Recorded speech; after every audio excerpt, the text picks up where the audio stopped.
Hello and welcome. On this month's episode of the WromComms podcast, we have Simracing. Oh my god, I stole your topic. Never mind. All right, take three. Take three.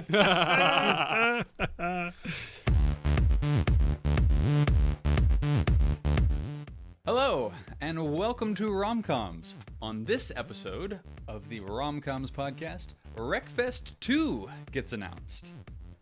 Simracing goes to the Olympics.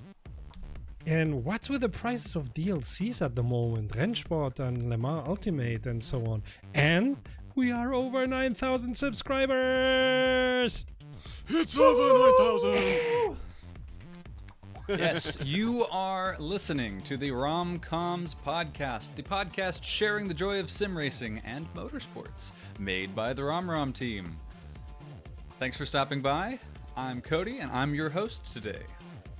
So, I want to dive in to my topic because I'm just really excited to talk about it. Typical American. Wreckfest 2. So a trailer debuted in the THQ Nordic Showcase on August 2nd, 2024. Yes. Like a few minutes into me like researching like, hey, what's been going on this month? This thing drops.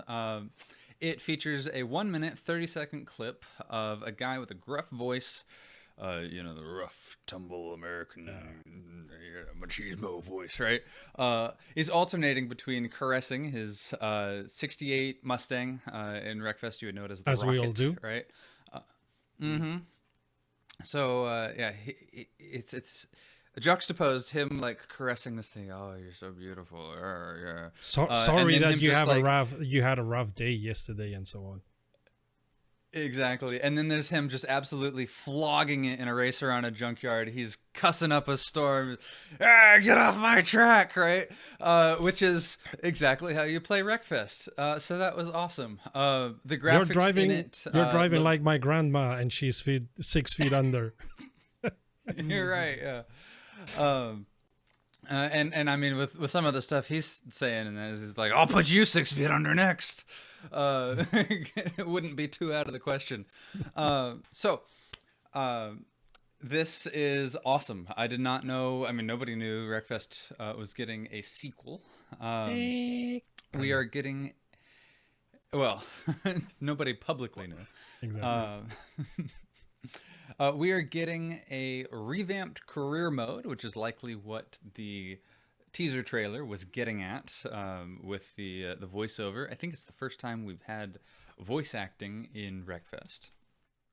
Sounds right. And Yeah, I think the flat out games also didn't have voiceovers. Yeah, but they had a career mode. Yeah, Yeah. Oh yeah.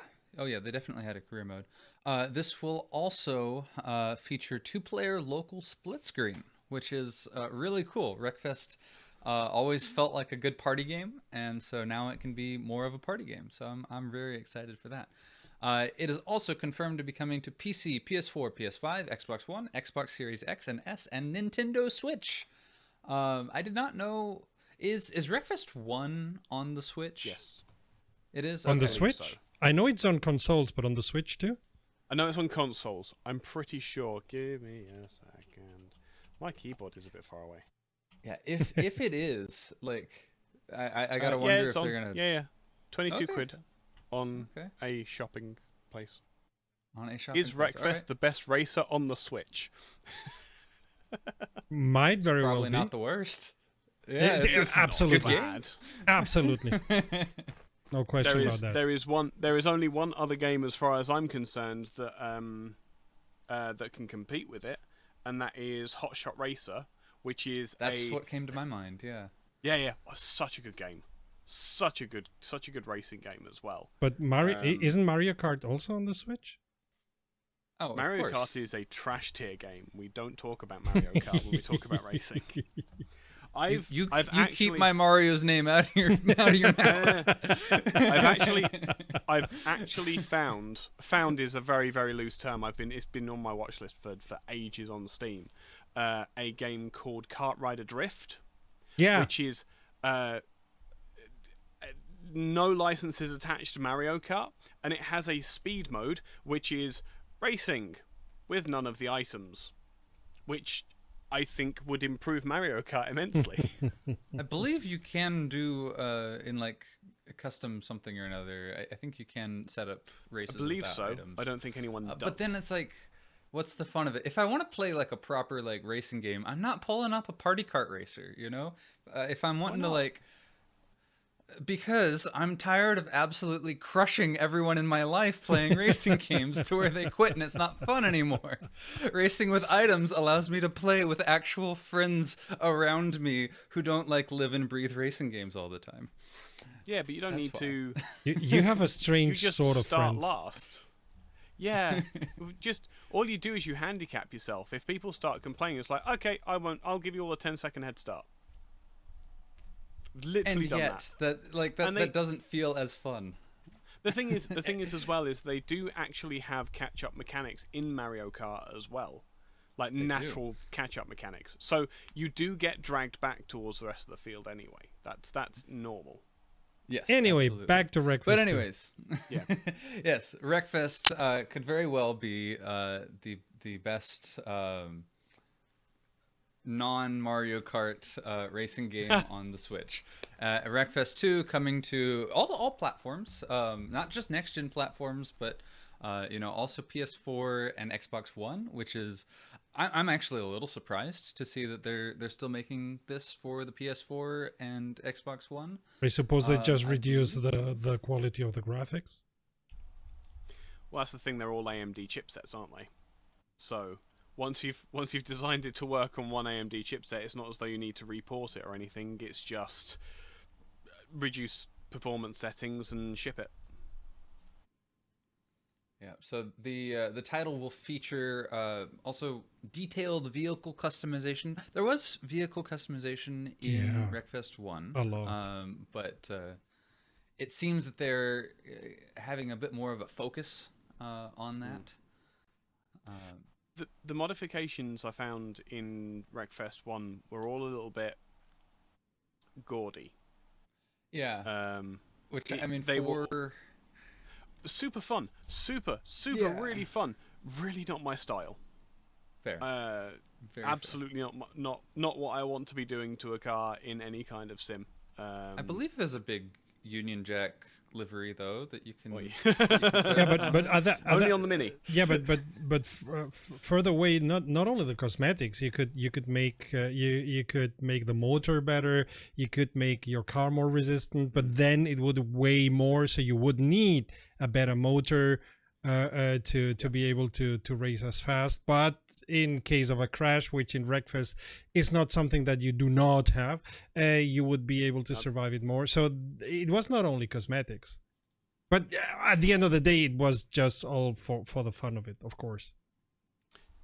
Do you know what I would like to see in Wreckfest 2? Is better AI. Okay. That leads me into my discussion question, which is exactly that. What do you want to see?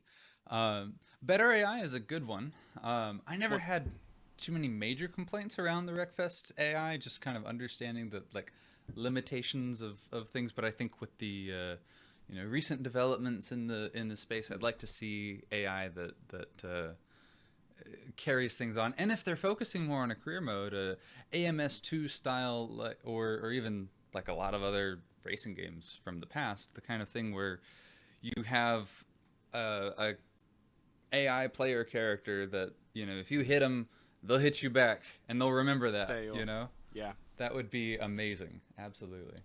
I know Wreckfest had that within races. Like if someone hit you rather hard, it would be new nemesis or new adversary. Yeah. They had that a bit, but then I didn't feel it, and I don't think it carried around race to race, if I remember correctly. No, it didn't. It was only within the same race, as far as I knew anyway. Although, if you were in doing one of the tiers of the career, if you were like they have different series within the career, I think within that series, which were 6 to 8 races, it was the same nemesis, but I may be utterly wrong.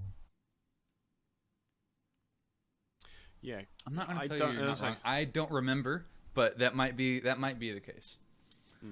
In fairness, But either most of the way- times, most of the times when I got punted by one of those AI drives and it said you're an advert, you have a rival, I was like, screw this, restart. So, Well, all right then. as I say, the AI seemed in Wreckfest 1 were borderline oblivious. So mirrors actual sim racing drivers, but it's not. You want to be able to complete a race uninjured if you don't drive badly, if that makes sense. There's a sim racing communities, or let's call them racing communities, that do Wreckfest with no touch allowed.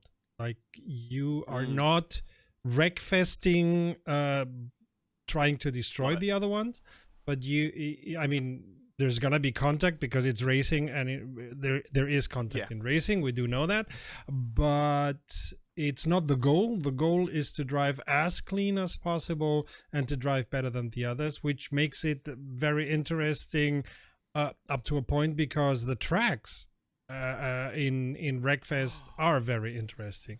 The mix of tarmac and dirt, or pure dirt tracks, the different things that you could do, like doing ovals, tarmac ovals, but then driving the others against the wall and all that.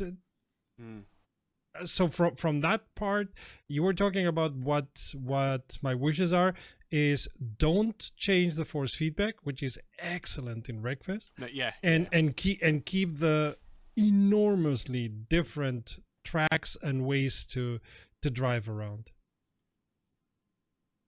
Yeah, following on to that point as well, especially with the clean races, Wreckfest is such a challenging game to get right. There's no traction control, there's no ABS, there's no options for it. If you drive it on a direct drive wheel, as I did with the Camus when I was testing it, it's vicious. It is a vicious force feedback system, but it's fantastic for what it is, and it does exactly what you want it to do. If you're driving it. If your tire gets wonky because of a crash or so, you're gonna notice it on your wheel.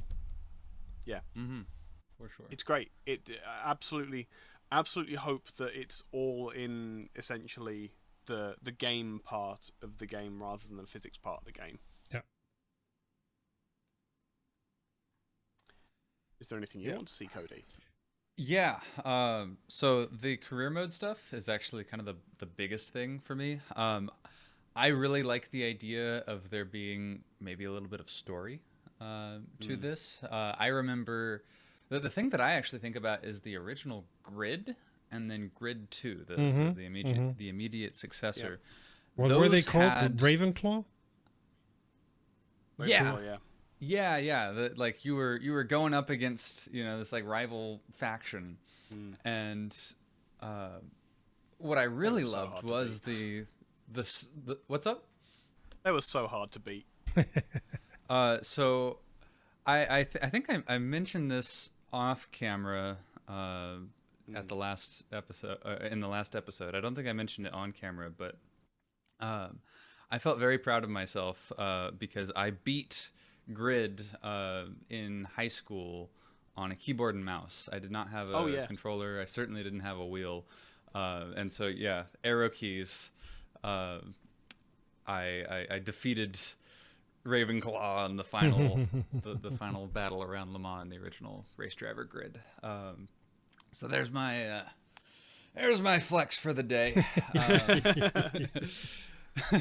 But I want to see a career mode similar to what Grid had. I think with Wreckfest it would be really fun because in Grid, one of the ways that you could play that game was if you had someone who was high up in the points, well, as soon as you get up to him, you wreck them. In Wreckfest, that's kind of the point. Yeah. And so I could really see that playing in where it's like you have, you're up against this rival faction and it's so hard to beat. And so it's like if you cannot beat them, you can wreck them.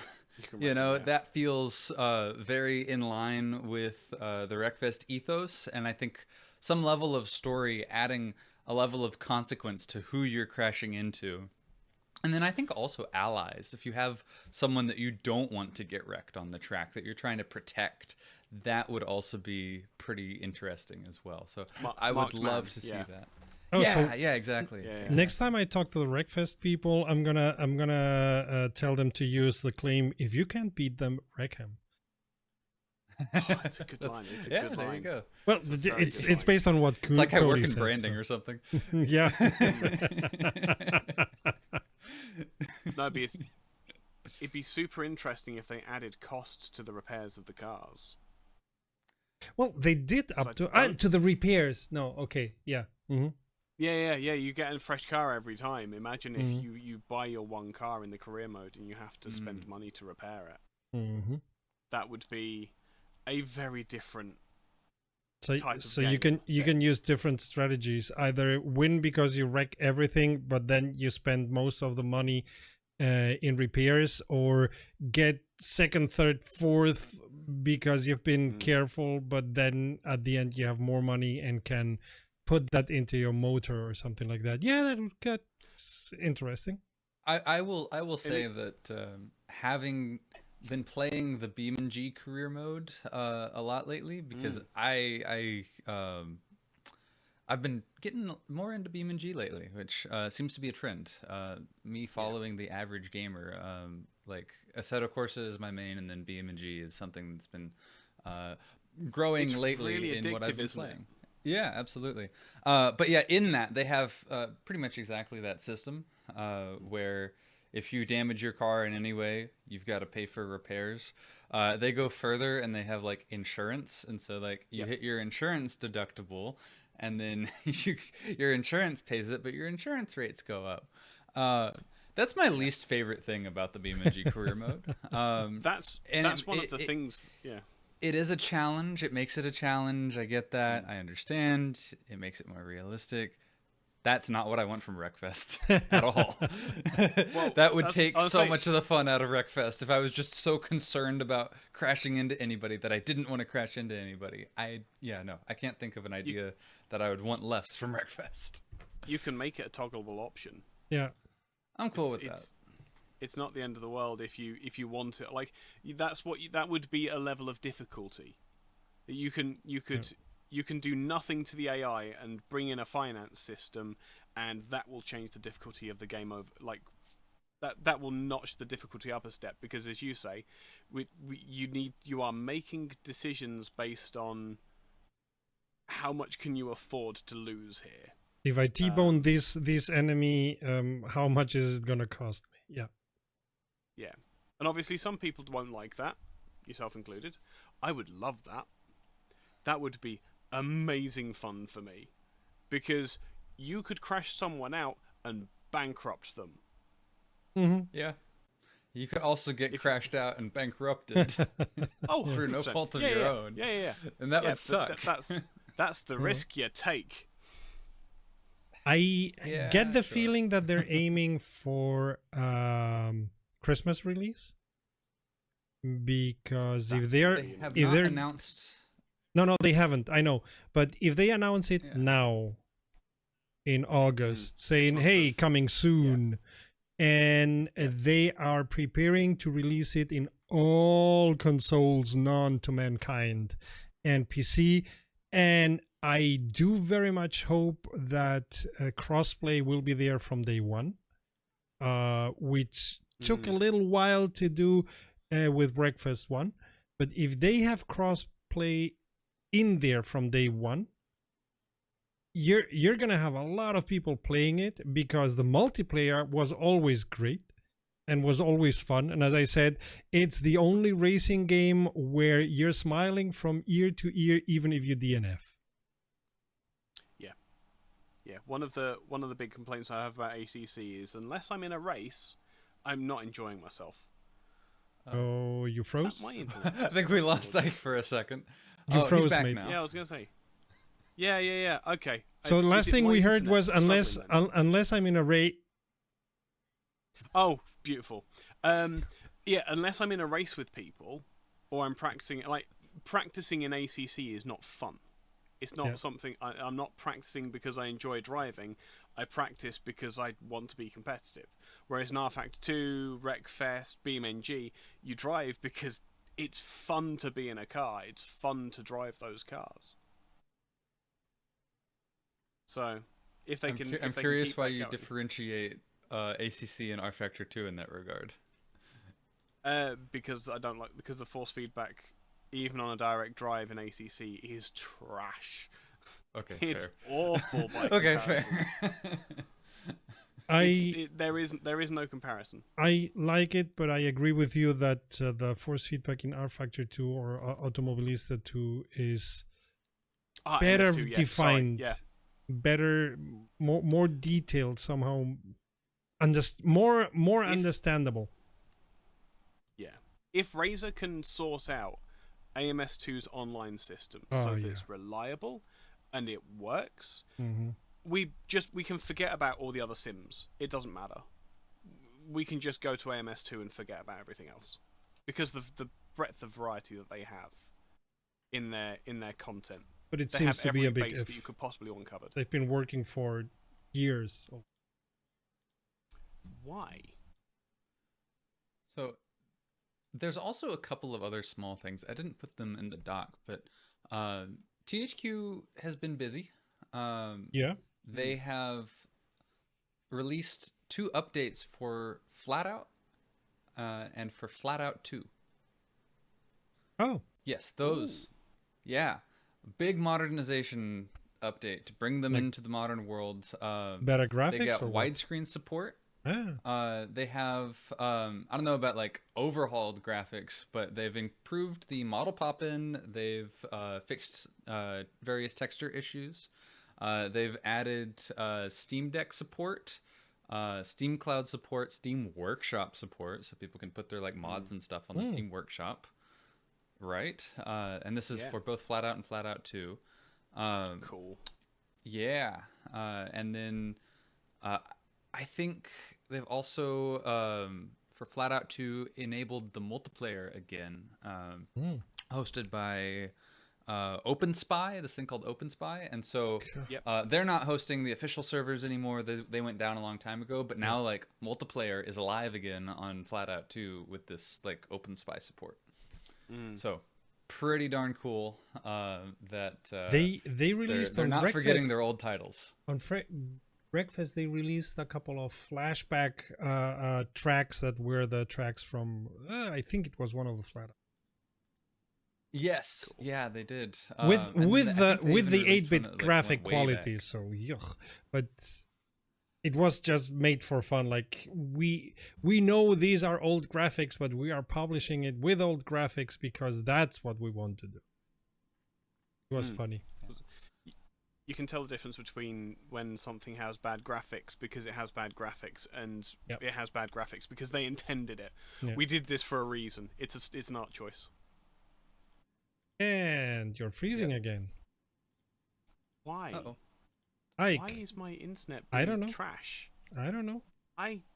This is... Hold on. Hold on a minute. They also... Carry on. I'm dropping this in the doc. I actually just saw this. I didn't see this as I was preparing, but I was looking through the Wreckfest Steam page even, and I saw this thing, Recreation, which is also from THQ Nordic. Also just like... I just saw it here. I see a thing from here from like 2022. Like this is not a sim. We're beyond racing sims here. But this looks fun. It looks like BeamNG meets Trackmania, or like Wreckfest meets Trackmania. So I thought, whilst we're on air and whilst we're all voicing opinions, I need to find my my wish list again. Where on earth has it gone? I found very big air quotes there. Are you familiar with Race League? I've heard the name. I strongly recommend having a look at it. It's hold on. Oh, I even have it on my I think it is. got it is We got test keys, or at least I did. Oh man, really? I think either So you or I've- Cody also have a test key. Yes. I don't remember it. Oh, okay. It's so an indie. It's an that indie. was It's made by yes, one person. It's one of the BeamNG devs who wanted to take BeamNG in a different direction, and obviously BeamNG didn't want to, so he split off from them, has rebuilt the BeamNG engine from, or not BeamNG, you know what I mean by that, from scratch, and has focused it on racing rather than the exploration and things like that BeamNG has done. So you have rallycross cars, you have formula cars, you have drift cars, and you can build your own tracks in it. Yeah. So the thing that I've been wanting for ages, which is to give the loop hairpin at Silverstone a massive amount of banking and essentially turn it into turn 4 or 5 at Zandvoort. You know, the really, really tight banking there? I would love it if the loop was that corner, and then you come out onto the, I think it's Hamilton Straight, with so much more speed. Cody, I think you also have a key. Yeah, this because we this tested looks it familiar. at the beginning, Yes. and you said like it's not there yet. At least I seem to remember. I think that was, but that was like years ago. Now, like, Yeah, That like sounds like 2 BeamNG years or 2 years something. ago, to be fair. Yeah. Mm. Okay. That's awesome. Let's talk about the elephant in the room. Fanatec goes bankrupt. I was going to say, which one? Which Yeah. which massive brand are we going Yes, to talk about that's declared bankruptcy? Yeah, well, there's more. We'll get into it. There's more, but yeah, let's talk about Fanatec here. So- Serta, do you wanna cover this? This gets kind of into German business news a little bit. So,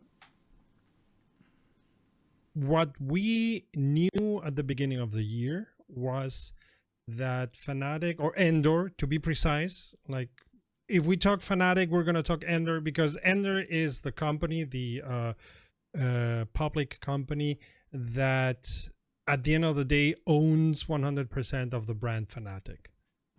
So we're going to use both names interchangeably, even if legally they're two different entities, but it's complicated enough without getting into those conversations. So Ender wanted to take protection under German law, which is based on EU law called Staruk, which at the end of the day would have said no matter if you own stocks or not, we don't care. We're getting into protection from debtors, and we are changing management of Ender so that we can see to it that we survive. Not long after that, we heard Corsair is interested in a Fanatec. And also we heard Thomas Jackemeyer, as the one with the most stocks in Ender, being the founder of Fanatec, was trying to stop Fanatec or Ender getting the Staruk protection. Which is fair. I mean, if you own the majority of the stocks, then you don't want to be legally screwed, making your stocks worth nothing. And now we hear that they have gone bankrupt, or to be precise, they have declared themselves insolvent, which means we cannot pay our debtors. We need a pause from payments to any debtors, to any creditors, to any entities we owe money to, so that we can get our stuff together. Now, And because I'll of that, add a point. I'll add a point real quick. That to put the numbers into perspective, that's about 95 million euros of total liabilities, and I read they have 70 million owed to the bank. banks. Their total, I think, revenue ends up being around 100 million, and that's, I think, before and that gets before they have to like pay for like payroll and things like that. So it's an awful situation. So, what? The moment that they said, okay, we're not going Starbuck, but we're using the standard bankruptcy laws that are also in place. Starbuck is a different kind of bankruptcy law of protection from having to pay law. Corsair took 2 steps back and said, okay, so we're not pumping any more money into this, and we're waiting until you guys get sorted out. So what it could be, and we're entering the speculation zone, is strategic movement by the now management to force Thomas Jakemeyer to give up his fight against Starrock. What is fact is they owe a ton of money to a ton of people, especially the banks, because they built this new headquarter in Landshut, and for that it's standard. I mean, I bought the house that I live in through a bank credit because it was kind of cheap. I think I paid something like 0 point something %, which is nothing, especially compared to the greedflation that we've had the last years. But coming back to that, they owe a ton of money, so they are not in a good financial position. What is the big discussion inside, or from one side to the other, is how do we protect ourselves so that we can continue making business and then get in a safe zone financially. Thomas Jakemeyer says not Starrock because I'm losing my power, and this is a power move by the management who ousted me. The management who ousted him or was forced by the banks, or where the bank said you should get rid of your CEO, did that, and they may be just trying to do the thing that is most financially sound. I have no idea. I don't know the innards or outwards inside of Fanatec. This is looking more and more like Game of Thrones. And I have the popcorn ready to come back to the question, Cody, that you wrote for us internally. I do have a big bucket of popcorn, sweet and salty, and I'm going to be watching from the sidelines. How much do you think that what Jakemeyer is saying is true, correct, or is it just fantasy and or him trying to play a social game of fisticuffs, basically? We are talking about a person who, in my opinion, from my point of view, and I make very clear that that's what I have seen over the years. I don't know him personally. No. Is very full of himself, who likes to see himself and his company in the biggest headlines possible. Fanatec is sponsoring the SRO. Fanatec all but financed that Gran Turismo game. Not really, but they paid a lot of money to have all the systems that these guys are racing with, sim racing with, be Fanatec. So I get the impression that he loves to be flashy. I mean, remember at the last Sim Racing Expo, they really didn't have anything interesting to show, but they had a big stand with a sports car and blah blah blah blah blah. And when we talked to them, there was nothing. It was smoke and mirrors. Yeah. Well, no, that's the thing. That's the thing that we found out after the fact, was that they did actually have stuff to show. They had the CS DD12 and 15 Newton-meter there, but there were no signs for it. And when you asked them, they didn't tell you. And I was so... You know what I was like after speaking to them. I have never been so angry at a person for professional reasons. No one there knew why they were there. As far as they were concerned, they were paid to put on a Fanatec t-shirt.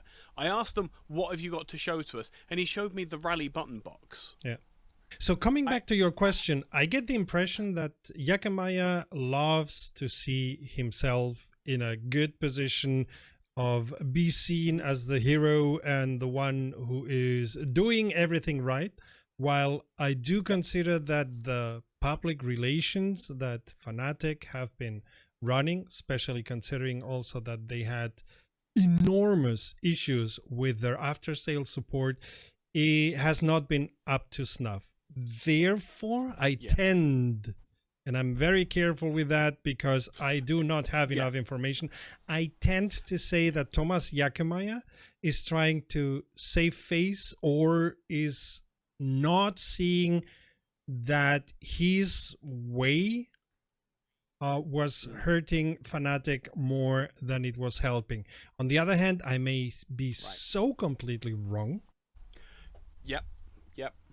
As I say, it's that was purely to get your opinion on the air, because I have not been able to come to a conclusion personally on what my opinion is. Understandable. The problem is that so what Yakamura is saying is lining up perfectly with what Corsair and Ender AG have been doing. That could just be coincidence, though. He could be crying wolf, because we know that he's the type of person who likes to be the center of attention. That's just who he is. That's fine. That's by the by. But how much on the other hand, you can land in worse places than Corsair. I mean, Corsair is a good company for hardware, and Corsair, for example, if you look at what they've done with Elgato, Elgato is doing their thing, and they are enormously successful. Let's not go into different products from Elgato, how good or not they are. Their hardware. Talking about the business strength. Yeah, and the hardware that Elgato produces to transmit images and sound from one computer to the other is excellent. The Stream Deck is fantastic. I don't think that there is anything comparable to that, and the Stream Deck is used for so many different things. The Blue Yeti is kind of crap, truth to be told, but it's hit and miss. So I would say what Corsair does and what they do with the companies they buy, because Elgato is a company that Corsair bought, would look good for Fanatec as far as I can see. Oh, absolutely. If we come out of the speculation zone for just a second, there is no question in my mind that the Corsair is the best place for Fanatec to be at this point in time with the situation that they find themselves in. No question about that at all. And whether it was done by nefarious means or otherwise, that's by the by as far as I'm concerned. It was more of just the how did we get here part of the narrative that is. I think it was so the trigger was buying that or getting money from the banks to buy that headquarters. It was a power move, and it was a power move that compared to what they had before was good, because Landshut has better connections than where they were in the middle of nowhere. And Landshut is a city within Bavaria that has good connections to everywhere. The infrastructure in Landshut is better than where they were. It may also have been more attractive for the software and hardware engineers that Fanatec needs. But part really expensive to live in, though. Well, not as expensive as Munich. So not a German. Don't know. so Landshut is, so Bavaria is more expensive than other parts of Germany because I think the percentage of unemployment in Bavaria is around 2 to 4%, which is near to nothing. Wow. Very low. And exactly, and therefore most people have a job, and those who lose their job are able to acquire a new job normally quite fast at any level. Like even if you are a cashier at the supermarket, the next supermarket is going to take you because they are searching for people, begging for people at all levels of employment. So therefore, of course, if you have a lot of the populace being able to pay rent and whatever and so forth, prices are going to go up slightly compared to other parts of Germany and Europe. But Landshut is not the most expensive place in Germany. That's Frankfurt and Düsseldorf, and then Munich. So no, I don't think that was the issue. I think the other part of the issue is that they promised a lot and then were not able to deliver. And when they delivered things that broke, and things break. I mean, it's I'm not saying Fanatec was delivering bad quality, but they were delivering bad after sales support. Because I've heard so many times from so many people that they had an issue with their Fanatec stuff after sales. Nope. Yeah, you Discord's froze again. Having issues. I'm sorry. Yeah, I froze again. The Camus that I got, that broke recently. Oh, very recently. It just died. It's not recognizing. It's not recognized by USB. Yep. Really peculiar. It's going to be a really simple problem, but I don't have the time to fix it. There's stuff to anyway. The difference, obviously, I would never go to Camus after sales support, but what I did do is went to Camus after sales support to try and get some indications to put into the review. And the response that I got back was a single line email saying, "Don't take it apart." It's like, that's not what I'm asking you. What I'm asking you is I want to know details about the internals so that I can pass that information on in the video. But there's no engagement there. The thing that Fanatec used to be, and I've heard so many good stories about how good Fanatec after sales support was. That's where their strength lies. Things break. It's how you look after the people who have invested in your product that makes or breaks a company, and a company's reputation specifically. Now, on that topic, they have said, and I quote, "Sales and warranty and repair services will continue without restriction, and customers will continue to receive driver and software updates." Oh well, yeah, awesome. Because for how long?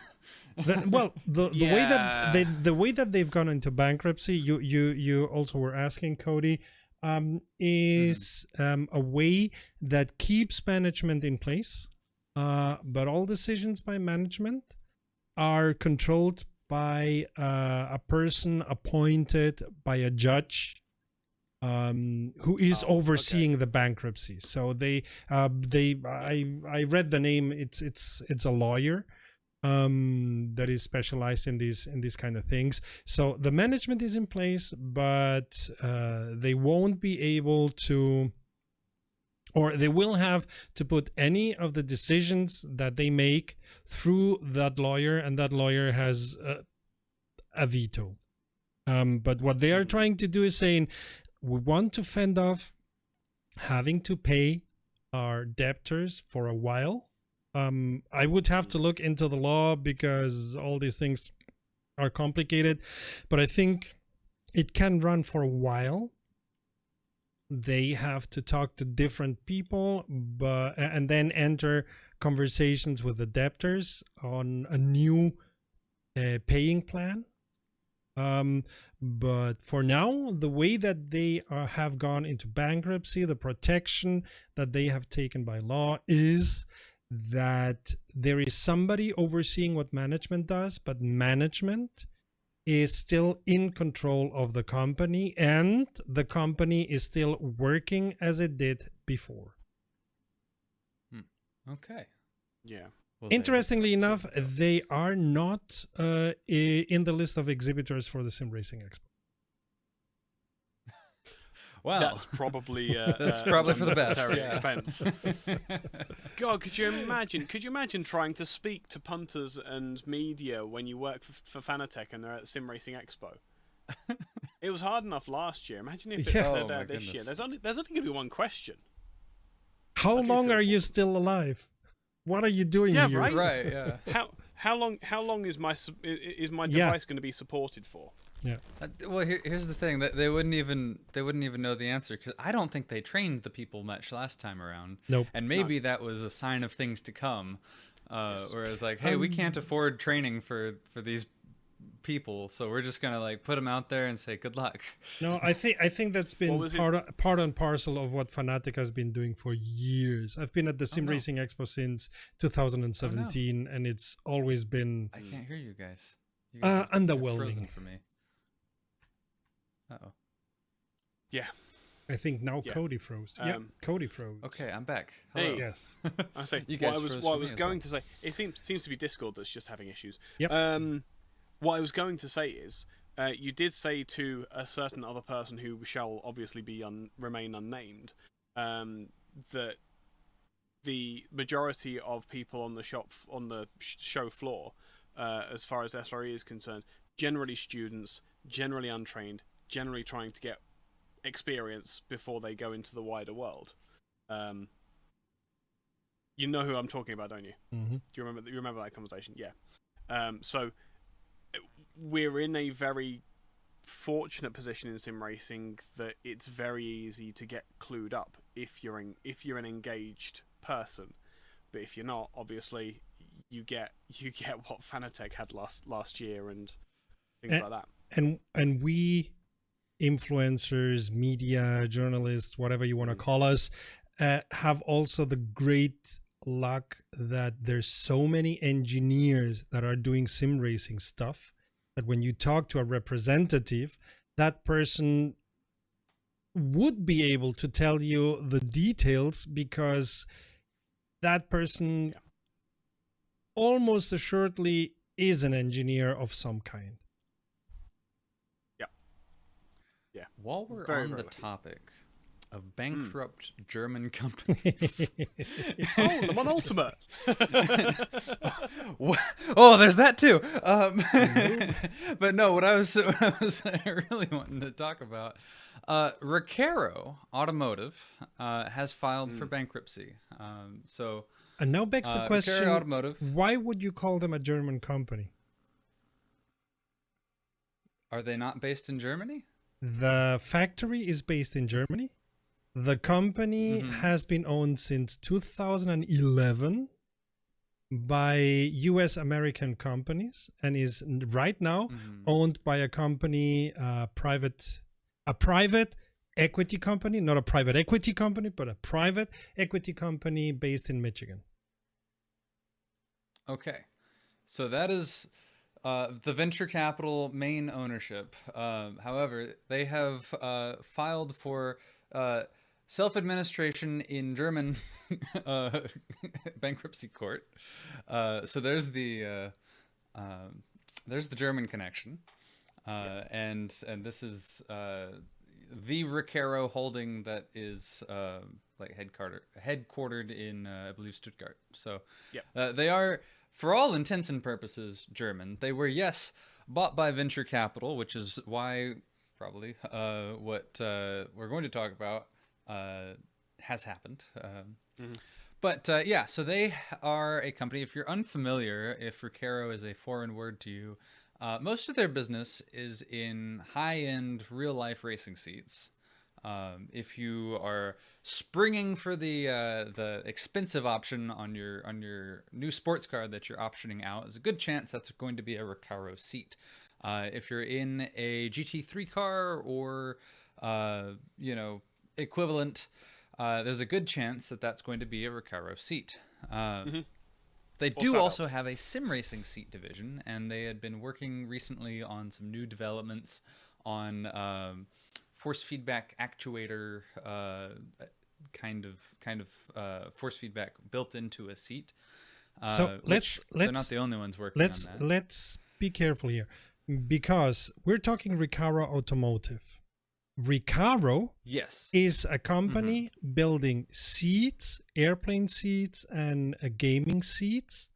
And I do not know if the sim racing seats are part of the gaming seats Recaro, which is still a German company and still in the tradition of over 100 years of Recaro, or if the sim racing seats are more something of Recaro Automotive, which is a company owned by, since 2011, by different American companies who have licensed the name Recaro from the other company, but are not a subsidiary of Recaro.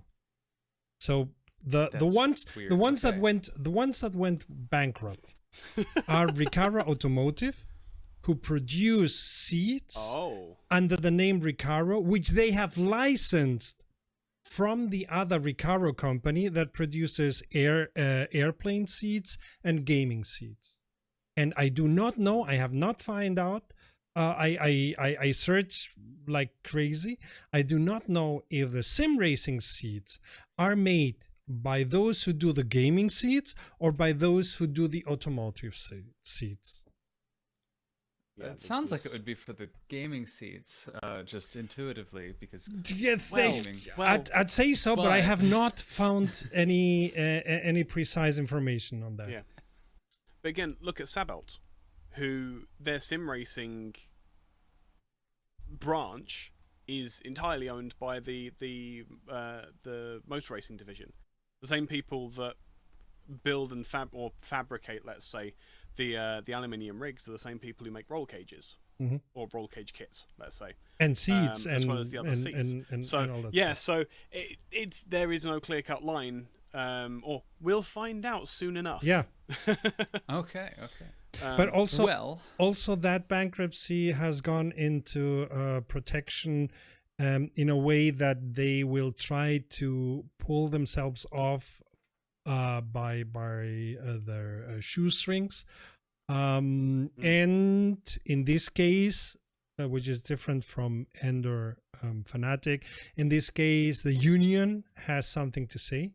As above a certain number of workers, you are obliged to have a union representative by law in Germany, who is also in management.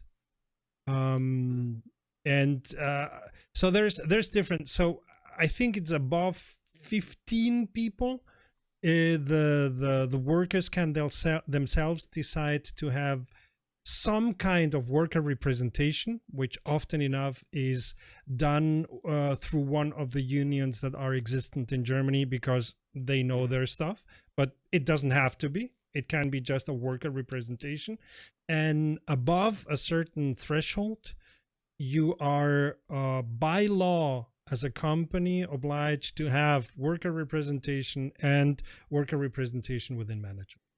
And the union will also have something to say about how Recaro Automotive is going to save itself, if they are even able to. The workers have been forfeiting payments for years now. So they have been bearing the economical brunt of the issues that Recaro Automotive had for a while now. Good to have some more context on that. I'll say that union representative rule. Any chance you could export that to the UK, please? We're the ones who need it. True. Well, yes. And America. We'll email it to America, because I don't think they have fax machines anymore. So as you know, especially you, Cody, living in the States, Germany is a socialist country, and that's why the workers have those kind of powers. And you Brits, well, you might want to be social democrats now with the new government, but I don't think that Texas would ever come even near to what Germany wants to. Why would America that's socialism, and socialism Exactly. is gay. Why would America need unions? Oh, woke, that's it. Yeah, woke pink that's lefty the new word now. communist stuff. Yeah. Union to the kind of thing that boyfriends and boyfriends need. All of this is very obviously tongue in cheek. Yeah. So the thing. I want to make that clear, just in case anyone. The thing with no. Let them fight in the comments. Engagement. Interaction. Feed that machine. Fight, but not put me on a skewer. I bet you would fit quite nicely on a skewer. So what the future of Recaro Automotive is in a different way as confusing as the future of Endor Fanatec. And by the way, Recaro Automotive not only do the racing seats, but also the seats for Ford, BMW, Porsche, and many other automotive companies. So they are a company delivering to automotive, and that's where their issue lies. The automotive corporations in Germany have been getting a lot of money from the state, but not giving that money to the different small companies that are delivering to them, because in a modern car there's more done by other companies than there is done by the automotive company, but have been keeping that for themselves and the stockholders. So a lot of economics. Yeah, a lot of the middle and small companies delivering to automotive companies have been under pressure from the automotive companies to produce even cheaper by the same quality, and that is of course impossible. I mean, speed, quality, or budget, choose one. Yeah. Okay. Separately, they're not connected, but it seems they're more similar than even I thought. BBS Wheels has also filed for bankruptcy. So who is BBS Wheels? I never heard of them. They make racing wheels, make lightweight. So many racing wheels. Okay. Yeah. Ike, would you lean over to your side? That made it worse. Lean over the other direction. So the Bentley? Why? What's it doing? Okay, hey, there we go. You saw it for a brief moment in his background. The Bentley, those, I believe. Yeah, I know. Yeah, good luck. I see what you mean. I see what we're trying to do now. Yeah, exactly. Those wheels are more than likely BBS wheels. They do. BBS make racing wheels for basically everything, from Porsches to, I believe, the regulated wheels that are required on the City Cup that is regulated by not Motorsport UK, but one of the other lower category. I need to reposition this camera now. There we go.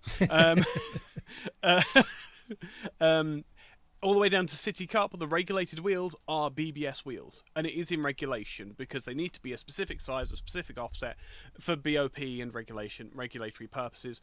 Obviously, the fact that they've gone under is astounding. This blindsided me entirely. But it shouldn't, because they've gone bankrupt for the 5th time since 2007. Oh, yes. And now also, they are apparently, similarly to Recaro, they're a Matryoshka doll of a company, in that it is BBS of Germany that is filed for bankruptcy. That's the main BBS that you think of. However, there is BBS of America, there is BBS Japan, and there is BBS Motorsport. All different. They are not affected by the bankruptcy. Wait, what? Uh-huh. Yeah. Yeah, I mean, they all what you make do- BBS wheels, What you do but nowadays, they exist separately.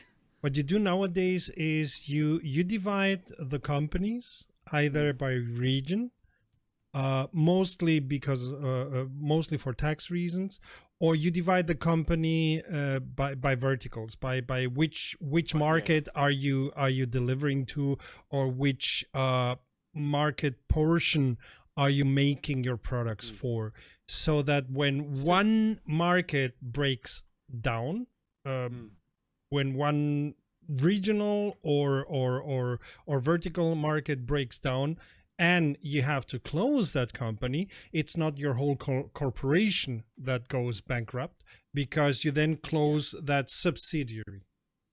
But that's been like that since, I don't know, 1980s, 1990s, something like that. Yeah. It's the same to how YouTube has ended up. You don't make one channel that you put all of your content on and then YouTube dishes it out to different demographics. You have different channels for different intents and things like that. Linus Tech Tips, brilliant example of exactly that, where each of the videos needs to perform and be recommended to a certain person, otherwise it doesn't work. It needs to be rec. Discord is not being Really Discord is not frustrating. being nice to us today. Is it? Did you get the freeze this time? You froze, Cody. Yeah, we saw you Ike. cut out. Oh. You Okay. were in Yeah, the I was middle talking, of so- wreck, and then you froze. Excellent.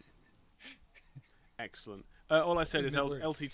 LTT demonstrated really well by separating by verticals. Their short content, their long form content, and their main content are 3 different channels, 4 or 5 different channels that they've got, and they're all specific intent. When what you could do, YouTube has all the tools, but obviously the algorithm doesn't work that way. Yeah. But again, it's very similar to how real life works. You create a spider of companies so that if one dies, it doesn't affect the other. Yeah.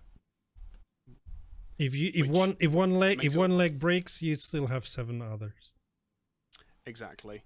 Well, that's the other part of the equation then. So it's not the motorsport part of the business that's in trouble. Am I understanding that correctly? Correct. So all of the motorsports wheels that are being put on race cars around the world are still going to be put on cars around the world. It's just you won't be able to buy them in shops anymore. Well, maybe. So they're also doing the like self-administration thing, I believe. They're not going like full liquidation. They're just going to be restructuring yet again. It just leaves the question of like, it's like How many times you want to 3 go on? German Yes. automotive companies in a month going bankrupt. What's in the water over in Central Europe? I mean, one of the things that is clear is one of the biggest industries in Germany has been automotive since at least the 60s. I would even go as far and say since the 50s. And I would say it's since the painter, personally. and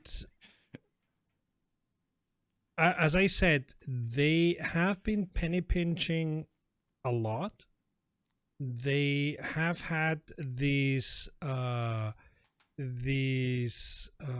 we build it when you deliver and deliver in one day stuff, which has been to the detriment of all the companies delivering to the automotive companies, because they have to be able to react incredibly flexible to the demands of the automotive companies. If the automotive company says, hey, double the number of products that you're delivering to us from next week on, the small or middle company delivering to those is the one bearing the brunt of having to either buy the new machines that CNC whatever they need, or to putting them again into work, and they had been there in the factory gathering dust for the last 2 years. and therefore not being productive, which costs also a lot of money. So I do think that the issue at hand here is a power structure that makes medium and small companies incredibly dependent from automotive companies who are using that power, and I would even say abusing that power. Abusing, yeah. To penny pinch to the max, therefore strangling the medium and small companies up to a point, and in a very fuzzy way. It's the same issues that Boeing is having.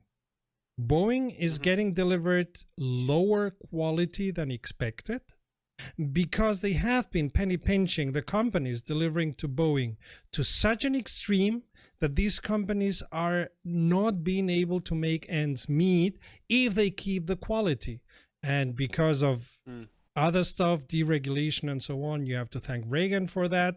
The quality control, the independent quality control that Boeing gets, it's done by Boeing. So how independent can that be? So it's similar. If you as a big company are pushing the companies that deliver to you too far, you're going to lose them. They're going to die. And that's what's happened to BBS. That's supposedly what's happened to Recaro, because the workers forfeited a lot of money to keep Recaro alive. It's not what's happened to Fanatec. That's a complete other ballpark. But I don't know much about the BBS situation. I know more about the Recaro situation. But if you say that BBS has been bankrupt for the 5th time already, I would very much say that this is a classical issue. Business as usual. Yeah, it's a classical issue of automotive companies, the big automotive companies, pushing too far. Yep. Well, I hear that Ike is actually training to become an Olympian. Well, we all are apparently. No, no, because Ike is driving ACC. Yeah, I'm not driving the true sim that they're going to be using at. Okay, at we're getting ahead of ourselves. Let's dive in from the top here. Yes, no, absolutely. I wanted to know about DLCs getting expensive, because we're on the subject of money anyway. We'll come back to that. Yeah.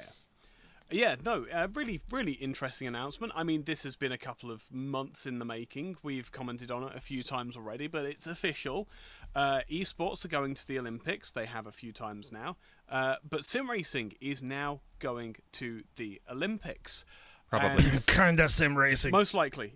It's very, very, very likely. And to be perfectly fair, this is probably the best choice that the IOC have made in a long time to include sim racing, because it is an eco-friendly alternative to real racing and still requires, as we've discussed many, many times before, 80% of the fitness, 100% of the competition, and the carbon footprint of it is minimal by comparison with actual motorsports. Really good to see. I'd like to know how now, much why money are they Sony using Gran paid, Turismo? because Sony paid a lot of money to the International Olympics Committee, which, as we know, is as corrupt, at least as corrupt as the FIFA, so that they would choose Gran Turismo. And it's perfect timing. Again, we don't know if they've officially chosen anything. They have not announced their official list of games. That is important to note. However, of the last 2 big trial events that they've done, which was the Olympic Esports Games, Olympic Esports Week in 2023, and in 2021 they did the Olympic Virtual Series. Of those, they had some real weird choices of games, including like this chibi baseball thing that was mobile very games. odd Mobile choice. games is what they had. Yeah, they had like mobile games. They had like Tic Tac something or another. But 2 of the good choices that they did have and that they carried over was Zwift, a cycling simulator, and notably Gran Turismo as a series. They had Gran Turismo Sport, and then Gran Turismo Sport servers went offline, so they used Gran Turismo 7 for the next one. But Gran Turismo as a whole, they've been using that, and Zwift were the only two consistent ones throughout those other two trial events. So they haven't released the official list of the games, and I'm sure we'll have some ones to laugh at whenever they do, but it is more likely than not that Gran Turismo will make the list. Yeah. So and it's again, not sim it comes racing. back to a conversation. Yeah, and that's disappointing. As much as I have a grudge against iRacing for the sunk cost fallacy that they induce, and we'll ignore that for the moment. I would rather have had iRacing be representing sim racing in the Olympics than Gran Turismo. We touched on it before we started recording. Actually, while we started recording, but before we'd done the introduction properly. Gran Turismo is not a simulator. And it's not a simulator for the same reason as we were talking about earlier, that Wreckfest is not a simulator. It's, again, this is speculation. It's a great racing game. Things like that. It's a fantastic racing game, and just like Mario Kart, you get some really competitive races in it. Yep. But it's not a simulator. Yep. It doesn't simulate tires properly. It doesn't simulate fuel properly. Actually, I think it does simulate fuel properly now, but never used to. The physics are basic. The setups are exploited and exploitable. And that it's another one of those occasions where the mainstream have gotten wind of this sim racing thing and have made the objectively worst choice as far as which game to use. As far as to the floor and to the comments below if you disagree with me, but I don't. We saw this coming a long way off. It's come to fruition, and why? Because Why? Sony has paid enough people in Yes, the IOC so that the IOC decides for Gran Turismo, which is a great racing game. But the priority in the development of Gran Turismo is the fun, the gaming, and not the realism, the physics. Yeah. I have, so I do not disagree with you guys, but I am less concerned, or I have less negative feeling about Gran Turismo being the, again, potential choice, because it hasn't been officially decided. It's just much more likely than not. I think Gran Turismo is an excellent choice for this. I would also prefer to see a more hardcore simulation, such as iRacing, such as even ACC, right? I would much prefer something more like that. AMS but the way that I see it, there's two racing games, two racing franchises that the everyday... there's three. Yeah. There's three racing games, three racing franchises that the average person knows or has played. And thus, there's going to be a big pool of people interested and a big talent pool as well. And those three are Forza, Gran Turismo, and Mario Kart. I knew it. I would have said the F1 games, but okay. Yes. Well, but that's the thing. F1 games are even more niche. They're probably more popular in Europe, but here, I mean, no. You're absolutely right. The F1 games are out. The Gran Turismo and Forza outplay the F1 games, and he froze like again. 2-3-1. If you did freeze again, you hear of some people. I'll go. You froze again. Go ahead. You're back now. Sorry, yeah. There are some people. What I was saying was the Gran Turismo and Forza will outplay F1 2-1. Yeah, pretty sure. I mean, because the thing is, I'm still more happy about Gran Turismo representing sim racing than I am the F1 games. Let me be very clear about that as well. But F1 is still a niche. they're trying to expand the F1 games by putting the sports cars in because they've realised that F1 isn't that relevant anymore. And so to I totally agree though.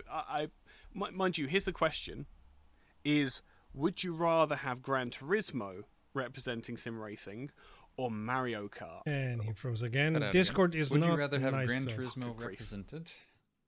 Or Mario Kart was what I asked. Yeah, that's Would you rather- the thing. Would you rather have Gran Turismo representing sim racing or Mario Kart? Exactly. Yeah. So I think it's that Mario Kart would be better.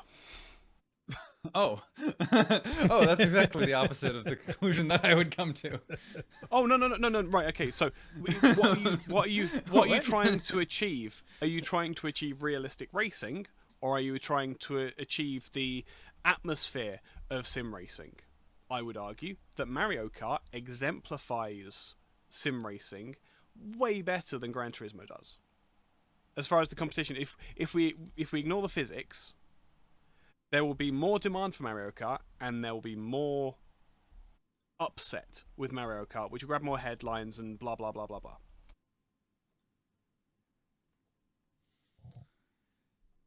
Yeah.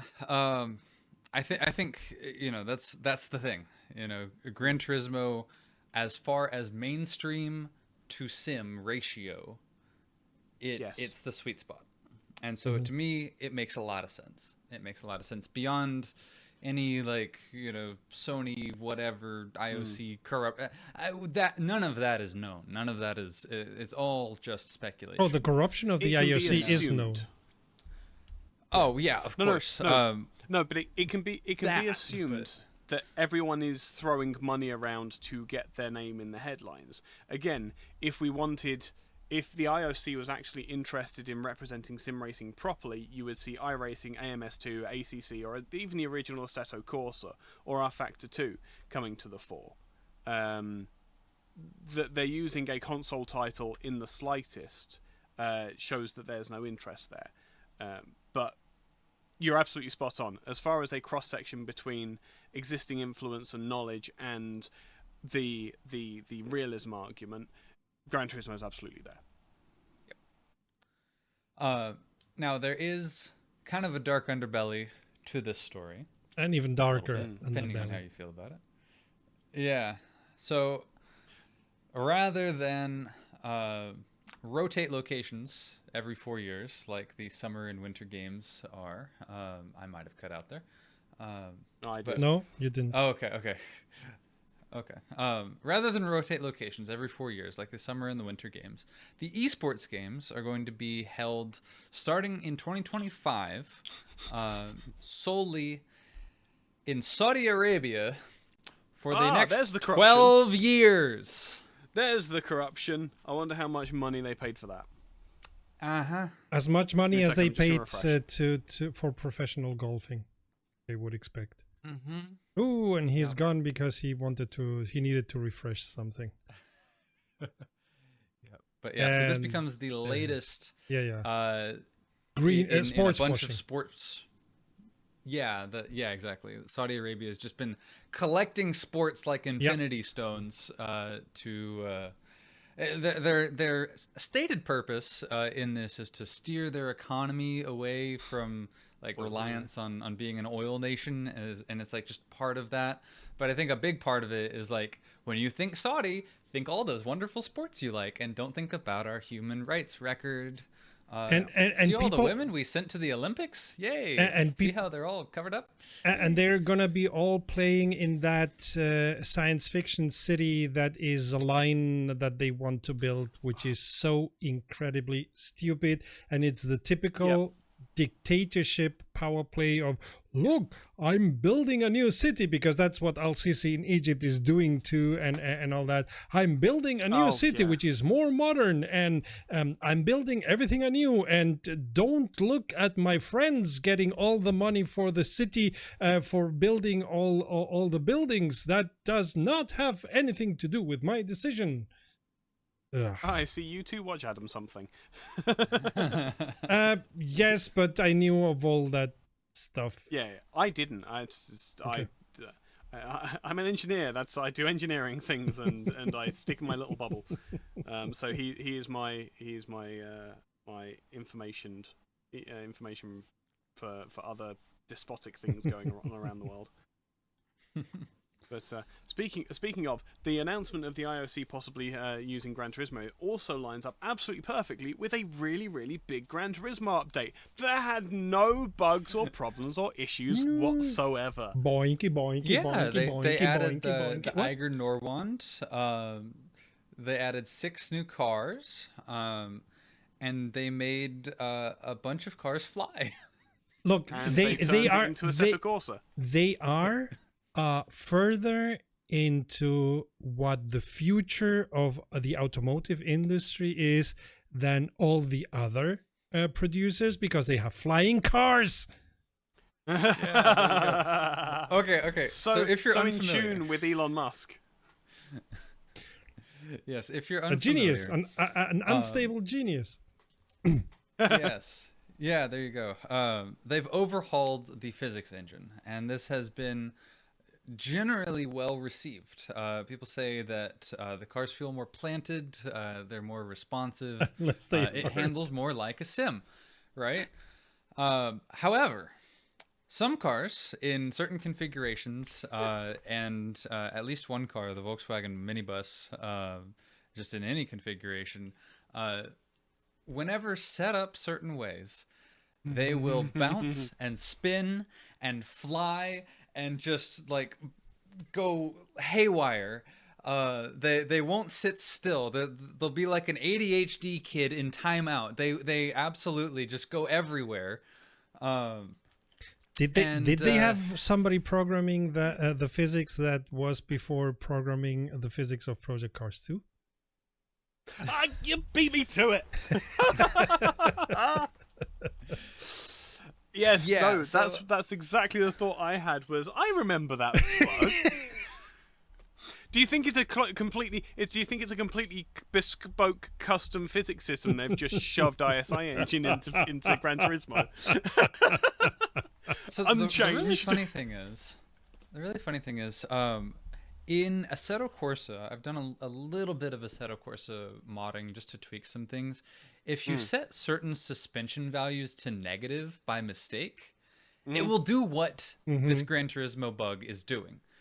So I think what happened was just someone put a minus where they should have put a plus, and now it's creating all these big issues. Because and the thing is, it's not affecting all the cars, but certain configurations of the suspension. If you tweak the suspension, if you add in certain aftermarket engines that I think make the car heavier, you can make a suspension value. This is a little bit of speculation just based off what I've seen and my knowledge of how Goes outside the simulators ranges. calculate things. Yeah. It sends it below the range of like a normal suspension, what suspension physics should be allowed to do. And once it gets past that, the simulation just doesn't know what to do with it. It does the game stop. Yeah, basically. It goes Actually, yeah. really interesting that you say that, because this is big news for Gran Turismo, right? And again, linked into the previous story about Gran Turismo being the perfect transition between, or trade-off between simulation and popularity. Forza has had an issue for years where you can set the car up to be what's called a jelly car, where it falls over constantly and will literally ping you to the moon if you go over a curb and things like that. That's a persistent thing in Forza games through Horizon and Motorsport that they have always had. No one pays any mind to it. Gran Turismo does it. It's all in the news. So Gran Turismo are clearly doing a better job than Forza at the moment, to their credit. Absolutely. I think one of the big things that is surprising people is that it's like Gran Turismo is generally pretty darn locked down when it comes to like QC testing, getting an update right. You know, like you don't see too many Gran Turismo updates that make the game worse. Well, that's that's the console market. the console companies have quite strict quality control, and therefore that's also why many of the sim racing titles that have gone console publish their DLCs for consoles later than their PC DLCs, because they go through the internal quality control of the console companies. And Gran Turismo being Sony being slightly big in one of the console markets, they do have that. Yeah, I hear that PlayStation console is gaining a bit of traction on its fifth iteration. It may go places, yes. At last. Yeah, I can. Yeah, I can see time will tell. Time will tell. Speaking of which, I want to hear, and I know Ike wants to hear, sort of talk numbers. I'm into this. So I'm into this because I have a few opinions, and I'm interested in yours. So let's start with the most important number, and that is that at the moment of recording this podcast, we have 9,221 subscribers, and the numbers are climbing. 10K for SRE. So let's go for the 10,000. Let's go for the 10,000. By the way, if you haven't and you enjoy these podcasts, now would be a good time to like and subscribe. Okay, but what It'd be a very good time to subscribe because we have plans for SRE. Oh yes. Oh, absolutely. Tons of plans. And we think you'll like them. Just a hunch. We do not have plans with Fanatec. But we have. That's what. Do you know the joke I was going to make was, now that we're at now we're approaching 10,000 subscribers, maybe Fanatec will notice us. Oh no! Oh man. So they've got bigger concerns right now. The numbers that you guys were aiming salt to. my dinner later. The numbers that you guys were aiming to was more my theme for these podcasts, and that is some numbers for or prices for DLCs, which I do consider to be a little bit overpriced. And I very specifically talk about Le Mans Ultimate with the season pass that brings the price of Le Mans Ultimate at the end of the day to about €70, which is AAA or even quadruple A if we go with Ubisoft prices, which LMU is not. It's good. I got some information about how to tune in the force feedback, and the force feedback is delicious for me. So on my SimuCube, the force feedback is on par with R Factor 2, which is a good force feedback. It's exactly. Not the best out there, I would say. Still Automobilista 2, but still R Factor 2 is level is quite good. Well, but it's still in early access, and the season pass will only give you the 2024 configuration of the WEC. So €70 for a simulation that is in early access and that is buggy. Let's be clear about that. Yeah. And where it takes eons until it loads a track, and then you only get you get the WEC 2023 because that's already in Le Mans Ultimate.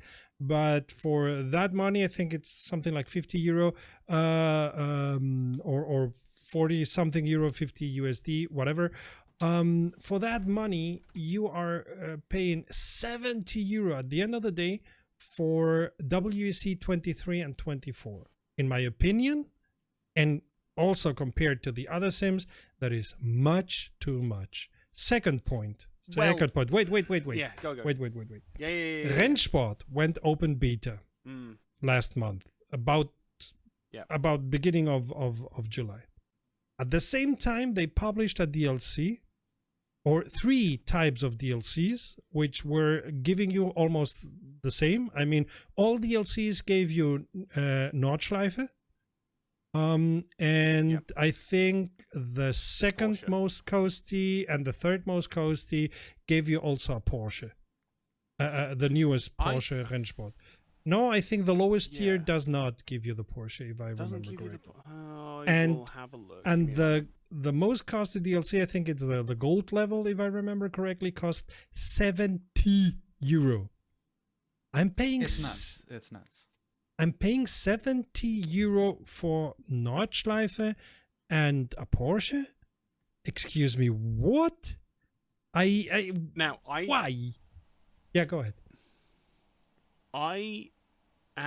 You are absolutely correct. For it is good grief. Okay, all right, fine.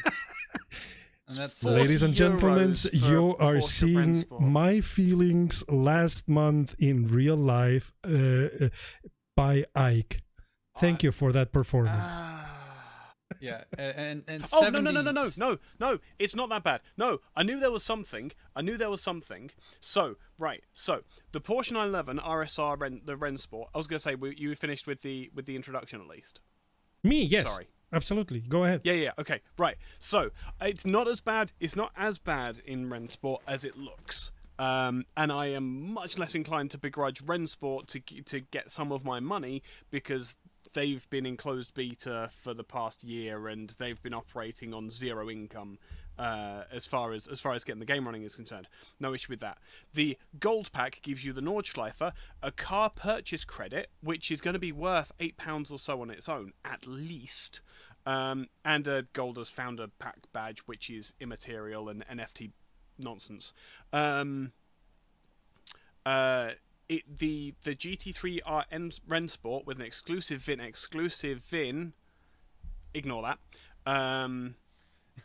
and one livery and a car purchase credit is €40, and a gold and platinum founders badge and your name on a racetrack billboard. You get your name on a racetrack billboard. How many egos is that going to stroke? Come on. A lot. Sorry, I'm being a little bit too cynical there. I don't see an issue with 20 quid for the Nordschleife and a free, very large air quotes, car. I don't see an issue with that. If it was just the Nordschleife, 20 quid's a lot of money. But I think they have been taking a page out of R Factor 2's playbook as far as the pricing is concerned, and R Factor 2 obviously have just used iRacing minus €1, basically, for their pricing. So that it's you're not convincing me. You're with those similes, right? No, the comparison to I'm not meant iRacing to be- is not. It's right. So, but here's the thing: is I am we don't know enough about Rennsport to be able to know if it's good value or not. At the moment, it £12. isn't. At the moment, the force feedback Yeah. is all over the place. The graphics are okay-ish. The multiplayer is kinda good, sure. Yeah. They're moving into day and night cycles for many of the tracks. Yeah. But for me, the most important thing is the force feedback, and that's all over the place. Le Mans not Ultimate has better Yeah, force it's not feedback than Rennsport. Yeah. So when it comes to no, please don't play. That's going to be really annoying. No. So what was I don't know if he's Yeah, so talking it is- to a oh, cat or a video. I'm talking to a video. Sorry. Yeah, so the season pass. Good grief. No, hang on. Are you checking It's- LMU? 40, 50, 65. Yeah. Yeah, so it is £70 for 2 years worth of content, which is no worse than what, for example, EAWRC are doing with their DLCs and the like. Yeah, you're using the wrong comparisons. Oh, no. I'm putting it into context. Yeah, sure. Right? That's the thing, is that all of them are going this way, apart from AMS2, but I think AMS2 is the last stalwart of a financial system that doesn't exist with I say newer developers. You know what I mean? With newer games and things like that. Let's see what Assetto Corsa Evo does. Oh, 100%. Yeah. That's going to be especially important. I think what ACE does is going to be incredibly important as far as the future of sim racing is concerned. Because if they knock it out of the park, much like AMS2 nailing their work on their networking, other sims need not apply. Yeah. There is no other value proposition. Yeah. And let's make clear, you're talking about Automobilista 2. Renato Simeoni, the boss of Reza, has gone on record saying we are in an extremely good financial place. We are able to buy licenses left and right. We are okay with the way that Automobilista 2 is doing. It's been doing better than we were expecting. Therefore, we are being able to buy even more interesting licenses. Point in case, IMSA, which is not exactly a small license. So it may be the old way of doing things, but it seems to be a healthy way of doing things. So Reza are in a good place. Not to say that the others are not. I'm just saying the way of Reza, the old way of doing things has been good to Reza. Yeah, exactly. As I say, I think that they are in a very different financial position to the rest of those developers, though. So that's why they're able to have that attitude, is because they were cemented before. Essentially, let's be very blunt, 2020 happened. I sincerely think that this is not necessarily something that developers have wanted to do, but that they have been relatively forced to do. And if EA and Ubisoft are charging silly amounts for it, then screw it, we may as well try and dip into that pocket as well. It would be the attitude that I would expect. Not great. On the other hand, I own LMU, but I'm not going to buy the Seasons Pass. It's too much money. I don't consider it to be a good investment of my money. Putting aside that when Automobilista 2 was in alpha and they were offering early, like, you're not getting anything, but as soon as we have something, you're getting anything, and they wanted €99. I paid that because, first of all, because we are a sim racing channel, and what am I doing if not buying a racing sim? But second, because I considered Reza's logic to be sound, and Automobilista was quite a good sim, even if it lacked a lot of things. That's why they went Automobilista 2. And those €99 that I paid gave me Automobilista 2, gave me all the free content, gave me a season pass that was worth anything that they published between 2020 and 2023. And they then, when the season pass was over, they published the Paddock Pass, which means all the DLCs that they are gonna publish in the future. If you buy the Paddock Pass, that I think cost €90, you're going to get everything that they bring out. Those of us who had paid the €99 before Automobilista 2 was even more than some code that was not even in the beta phase, were automatically given the Paddock Pass. So I have paid €99 in total for Automobilista 2 and whatever DLC they put out for Automobilista 2. And I'm so stoked for Sebring on the Reza treatment, you cannot imagine. But, of course, I'm not comparing that, which was, in my opinion, incredibly generous from Reza. It was a way to pay back to those who believed in Reza even before Automobilista 2 was more than some code in their code repository. I'm not comparing that to LMU. On the other hand, I'm saying €70 for a sim, that, let's not forget, it's still in early access, or 70 euro for a DLC for a sim that is in open beta, and that is not even at the level of Le Mans Ultimate, is money that I do not consider a good investment. Yep. I totally agree with you. Yeah, I'll say also, the same issues that I had whenever I tested Rensport way back at the Simracing Expo are the exact same issues with the force feedback that I'm having today with Rensport. That the force feedback, which was, I think, the number one thing they got complaints about, has not been addressed at all. It is still like, I mean, it may have been addressed, but it doesn't. You won't feel it at all. Yeah, agreed. Yeah. There is also the other question of, can you do setups? No. So you don't know. They could have just really soft springs and really long suspension travel, and that's what's causing the issue.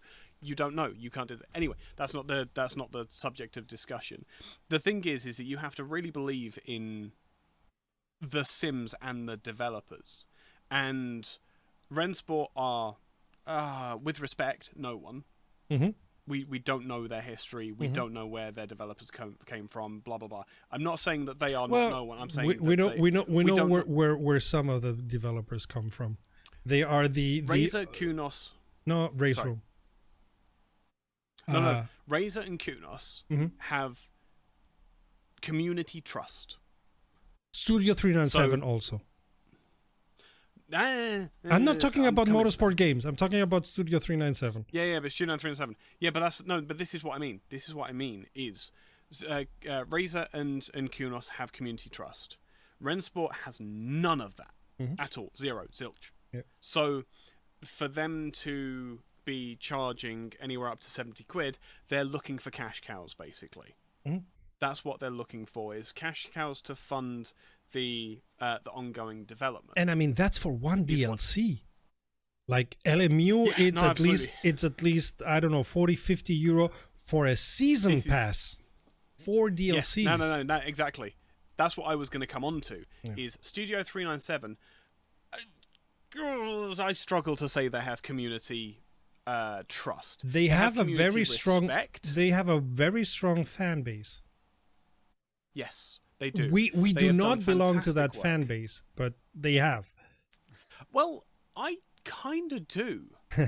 But with the work that they did with R Factor 2, they've made an online system and car mods and track mods. There's no real difference between R Factor 2 13 to 15 and now as far as anything lighting engines, things like that are concerned, right?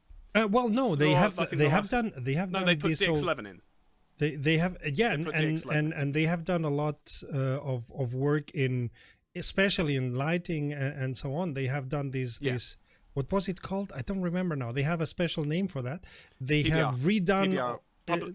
They have redone all the tracks, so they have PBR done shaders. Yes, yeah, exactly those. They have done. Yeah, they've added shaders, which is something that you can do in Minecraft with a mod loader, and you can also do it with reshade as well to the same effect. What they added to R Factor 2 was relatively minimal, is what I was trying to put across, and then. For them to be working on an LMU, we ignore everything around that entirely. They have an element of trust, but I don't think they have anywhere near enough trust from their communities as Kunos and Razor do. Nowhere near enough. What I will say with regards to the season pass, though, is that I don't think that it is that bad. Because they aren't just giving you a Lamborghini, they aren't just giving you a Peugeot with a spoiler on it and entirely rechanged bodywork, by the way, and all the physics that goes along with those. It's also all of the GT3 cars, and for me personally, the GT3 cars are going to be the thing that makes or breaks whether I invest in LMU. And this is my hard line in the sand. As soon as we get the 2024 GT3 cars, that's going to make my decision, and we get reviews on it, obviously. That's going to make my decision on whether I buy LMU or not. Because if they are just reskinned R Factor 2 cars, which you can tell because of obviously details around the headlights on the Porsche and the grille in some of the other cars and things like that. Could look If up they the are mapping just for the skins. you can still use the same meshes and things like that. I don't have too much of a problem with that. But like, if they are just ported across like they seem to have done when LMU was released, why wasn't that introduced in the original game? And that will be a hard no for me. If they are giving us new cars, if they are giving us a 992 Type R GT3 car, if they're giving us a BOP'd M4 and all of the other cars that are in the WEC that have been made for the game and have been made fresh, £50 is not that bad for a DLC.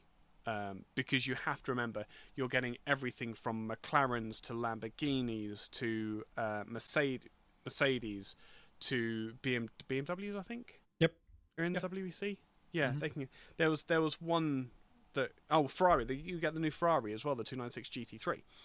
Like, there's a lot of content there for £50, and that covers you for this 2024 season. So Lambo, Peugeot, and all of the current GT3 cars. I think that's a reasonable price, personally. But it's not in the 50 great quid. scheme of things. It's 50 quid on top of the 25 quid you've already paid for LMU. So it's 70 quid. Yes, but the 25 the 25 has bought all of the hypercars and all the GTE cars, which the GTE cars were a direct port over from R Factor 2, but I don't begrudge that because there was other work to be done in LMU when they released it. If, as I say, that's going to be my make or break as far as LMU is concerned and how much I engage with it.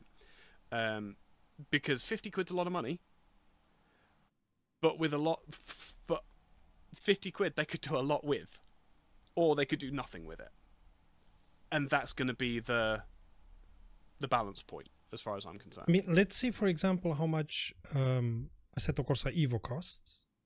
How much does Assetto Corsa Competizione cost? I believe it's around 30-40 quid. I don't know how much it was when it was in beta. 25. Okay. So let me see. I will say 40. the Assetto Corsa community. Competizione costs 40. Okay. The Assetto Corsa community stays winning though, because I have been driving the WEC 2024 cars and tracks With mods. for months now. With mods. With mods, can't- absolutely. That's a different argument though. If you were going to include mods, then I wouldn't play any of these games and I would play BeamNG all day. I'm just saying. it's But such- that is a thing though. That is a thing. Like, they are competing against that. Like, they are competing against not quite free because VRC and RSS or they charge money for their cars, and to complete the grid you need those. But like, they work pretty darn well together. You know, like, they're not specifically BOP'd against each other, but you can adjust that. You can you can make it work. It's a much more manual process. I'm not going to deny that. Absolutely. But for someone who's also going to consider spending €70, do you spend €70 or do you spend 3 hours setting up Assetto Corsa and all the content you want? €8 plus €1 a month for the CSP. Yeah. Absolutely. And it's not even a month. It's just one time, and then you get the latest. One time and then you got it. Yeah. Well, yeah, okay, sure. Or if you want the updates, then you keep subscribed, or just every time there is some kind of update that you need to enter a race, then you pay the euro and Which at the moment is every 9 months or something like that. Ilya has been a little bit slow. Mm-hmm. Understandably. Yeah, sure. But as you said, Cody, you either pay in money or you pay in blood. What's more valuable blood all to day. you? And a lot. Well, no, but here's the thing, right? Is I'm part of a race team, hence the orange. I'm part of a race team who tried R Factor 2. Yeah, they tried to do R Factor 2 in an endurance series, And the faff that they needed to install skin packs. Bearing in mind, this is not 2016 R Factor 2, where you had to go in and manually delete everything. They have the serve manager, they have the packet manager, and everything is there now, right? You don't have to go out of the game or anywhere beyond that to get the game working. You just uninstall and reinstall. That's the end of it. That was too much.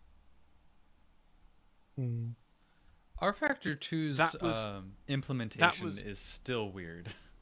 It's weird, but it's not impossible, is my point. It's easy to fix, it's easy to sort when you know how to do it, but that was too much, and those same drivers went to iRacing. Mm-hmm. Yeah? So it was not a question of money. It was not a question of money, it was a question of where runs nice endurance series races. Or what has the best value. And the choice from the majority of the drivers in the race team was iRacing is a better value for our time and money than R Factor 2 was. Which, as someone who at the time couldn't afford iRacing, flat out could not afford iRacing, really offensive. But obviously, times change. I still don't like iRacing. Okay, well, on that wonderful note, I think we should thank our patrons. I want to say thank you very much to our patrons over at patreon.com/RomRom for your support and for your ideas. And I also want to thank our channel members for their support. If you are a patron or a member of at least the Formula Ford driver or bronze level, you're able to hear us record this podcast live, warts and all. Yeah. And you'll be able to react and ask questions in the chat, which is all the more reason to become a patron. Link down below to get subscribed. And you do, of course, get access to a special section in the Discord, which we pay extra attention to, and you can ask us questions, you can just idly chat with us, you can ask me why I hate iRacing so much when I've never driven it, why I like R Factor 2 so much, even though it's a piece of beep most of the time. Until you're driving, R Factor 2 is a piece of beep. When you are driving, then it's a different experience. Yes, oh, absolutely. Why trying to get AMS2 servers working is also a piece of beep. Go Just Race. Yes, yeah, that's the way to go. There you go. There's a hearty endorsement. Go on Just Race and sort yourself out there when it comes to AMS2. They are gonna help you. They do that like for everyone. Yeah. And we mentioned R Factor 2. We mentioned Automobilista 2. Today we talked about the announcement of Wreckfest 2. My question, what racing game do you think most deserves a sequel? Racing game. Most of them are. I'm expanding it to racing game. It doesn't have to be super sim focused, but I mean, if you're like, hey, I want Mario Kart 9, then, GTR 3. I'm like GTR 2 was excellent for what it was at its time. Yep. I do know that the team has moved on and has done something like GTR other stuff. 3. But I have said that before, but I'm gonna repeat it. I loved this racing school that GTR 2 had, where you went to different tracks. You had different situations and you had to learn how to master those situations, and they were standard situation. How do you approach a corner? How do you approach a 180 corner? How do you change the racing line in the wet, if I remember correctly, and stuff like that. It had a racing school with very interesting parts of very interesting tracks. And that was not the only thing. I mean, GTR 2 had mods. GTR 2 had... It was a lot of fun to... It's still active today. And it was a lot of fun to drive. So if if those people were not already doing other sims, it would be great to get a GTR. Ridge Racer. I just like going sideways Burnout style, but not in Burnout. Ridge Racer Type 4 was the one that I remember most because the damper and suspension settings were super strange, and it was a very, very specific driving style that I've never needed ever again. But it was an enjoyable experience, and I would very much like to see Ridge Racer come back. But it's Namco, so good luck. So mine was going to be GTR 3. Sorry. Predictably, probably. And even last night, whenever I came up with that question, I was like swirling in my mind, like, oh man, what could GTR 3 look like? But if you've taken that one, I had a close second, and it's literally the same engine as GTR 2. But I would really love to see a modern rendition of GT Legends. Classic race cars. That one was modern historic racing. But then there was this very popular mod, Power and Glory, that they like put new tires on the cars that weren't like modern reproduction tires. They were like the tires as they would have been back then. They brought in older tracks, more cars, overhauled a bunch of existing cars, and really brought it back to the time period that it was originally set to be in. It sounds as if Project Motor Racing is gonna be kinda that what you're talking about. That's the new Ian Bell title. The Ian Bell thing, yeah. That's the Ian Bell that has changed names now for the third time or something. That's another sim that is going to be choosing which one to put all your time in very difficult in the next few years. Yeah. So, well, they have they're going to have racing classics as a category, but I would like to see a dedicated vintage racing that does nothing but does nothing but vintage racing.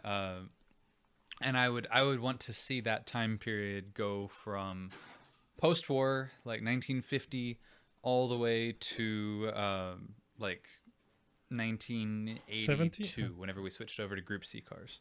And that way it would encompass like, you know, the 1950s early World Sports Car Championship, you know, the BMW 300, Mercedes 300 SL, the BMW like 507, I think that was like in like the immediate post-war. I think I got that right.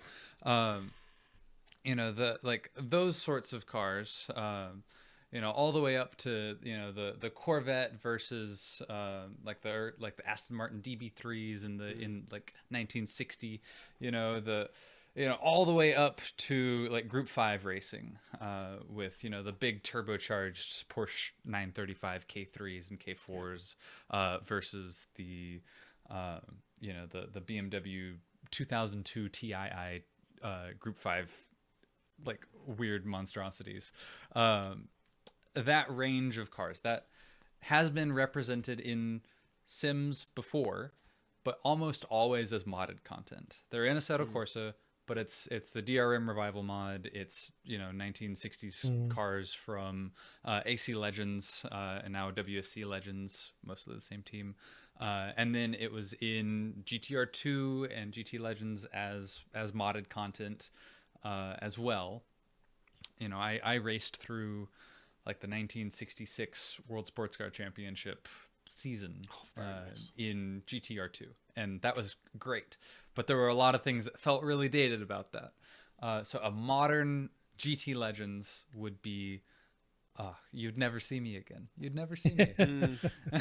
Okay, please do not produce GT Legends 2. Because then we don't see Cody ever again. We don't get any more Cody. We get no more Cody. We don't want that. Right. But yeah, so that's my I that's have a my race choice. to get back to. Oh yeah, yeah. We will let Ike get back to his race, and we will go on ahead. We'll sign off. We will say subscribe so you don't miss the next episode. We'll say this was a great conversation, and we will say yeah. Until next time, save fuel, collect pickup, and we'll see each other on the podium. Bye. Bye.